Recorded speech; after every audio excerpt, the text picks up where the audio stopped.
кабачок. Кабачок очень вкусно. Прямо он промариновался в морковке и в морской капусте. И прямо он то, что надо, получился. По соли и по вкусу. Вообще здорово. Просто классно. Кабачок вообще в тему.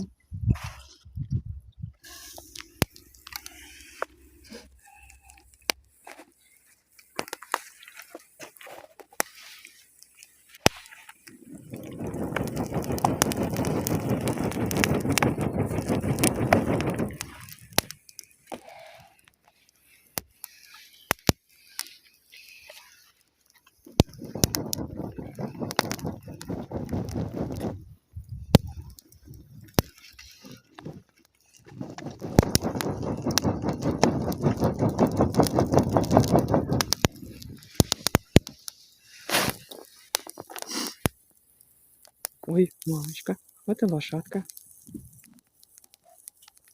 Вот это класс. Выгуливают лошадь.